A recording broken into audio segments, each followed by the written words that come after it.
Две сестры есть в этом мире, две подруги, две родные, Русь и Индия. В небесах светлые храмы поднимает сердце сам, Русь и Индия. Само сочетание двух стран, одна из которых представляет всю полноту жизни, все украшение жизни и постоянно размножает жизнь, до другой страны, которая сокращает жизнь, страны пустоты. В стране полноты все желают обрести пустотность, в стране пустоты все желают обрести полноту. Так и идет перетекание страны, которая является крышей мира и владеет всеми горами и очень малым количеством водоемов, и страны, которая владеет огромным количеством водоемов, где под каждым камушком есть свой родничок, где на каждом камне, если вы поднимаетесь в горы этой страны, вы находите маленькую лужицу питьевой воды. Единственного страдания, которого никто никогда не испытал в России, это страдание от отсутствия питьевой воды. И так уж устроен этот мир. Мир парадоксов. Именно в Индии нужно выпивать постоянно до 3 литров воды за сутки и делать это раз в 10-15 минут. Именно в России вы можете спокойно обходиться без воды даже целые сутки и не заметите этого. Настолько различный климат, настолько различное состояние кислорода, настолько различная атмосфера, и совершенно по-разному относится тело к чистоте. И если в России чистота заложена в самих клеточках тела, любое омовение, начиная с бани, всегда являлось чем-то священным, ритуальным. И каждый, даже самый грязный человек, старался мыть свое лицо и чистить свои зубы. И в Индии, где это делают только самые редкие, самые достигшие, самые совершенные, а все остальные продолжают прозябать в грязи, принимая ее как должное. 40% неграмотного населения в одной стране и полная грамотность в другой стране. Настолько они противоположны, и так они добавляют друг друга. На слиянии двух потоков человека ждет пророка, Русь и Индия. Для больных убогих серых, для того судьба, чья сера, Русь и Индия. Само сочетание, когда самые достигшие на Руси уходили в Индию и обретали там нечто, что невозможно было обрести в России. И самые достигшие в Индии всегда направлялись в Россию. И Будда будущего смотрит на страну будущую, Россию, и Христос прошлого смотрит на свое прошлое в Тибете. Получается сочетание двух начал, и без них нельзя обойтись.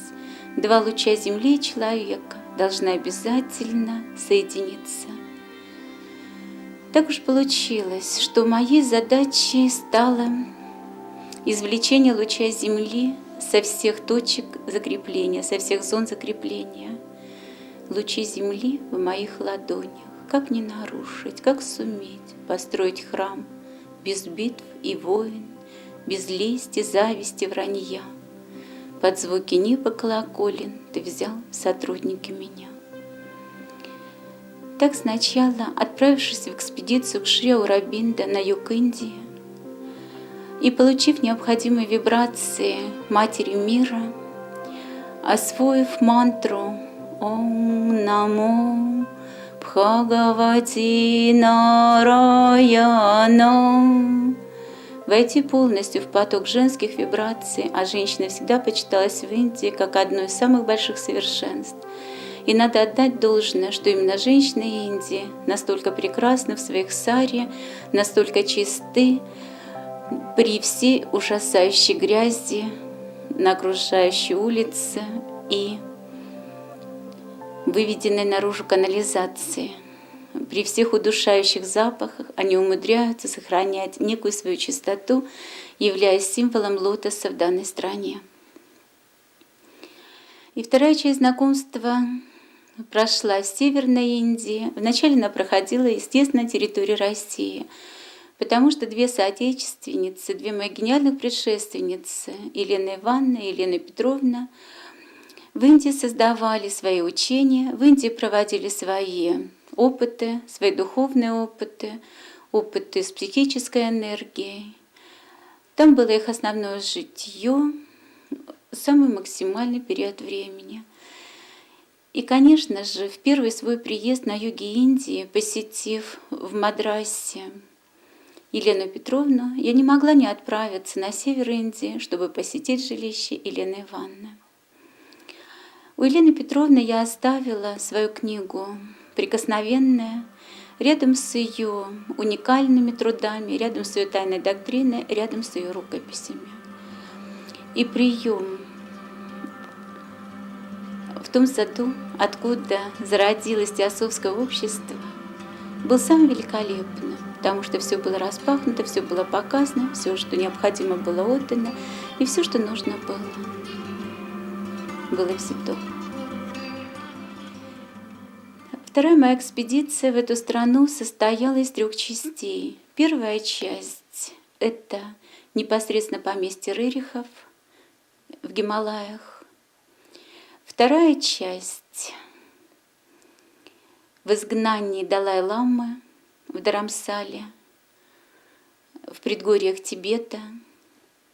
Третья часть включала в себя Непал с его основными вершинами, с его 7000-никами, 8000-никами мира, самой роскошной горной грядой, которая есть на этой земле, и непосредственно Тибет со всеми мистическими накоплениями, со всеми магическими завоеваниями человечества, Лхаса, Патала и самые священные места буддистов, которые до середины XX века были закрыты, и туда не мог попасть ни один европеец, если он не переодевался в наряд и не пытался скрыть полностью свою европейскую сущность или сущность белого человека.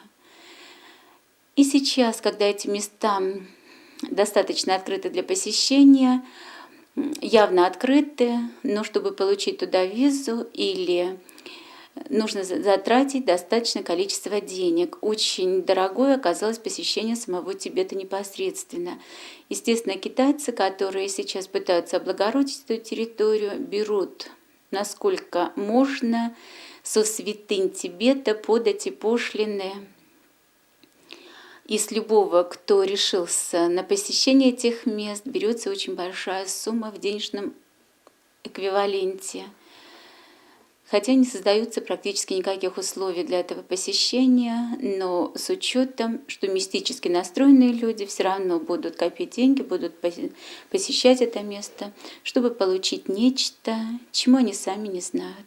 Ни цены, ни названия.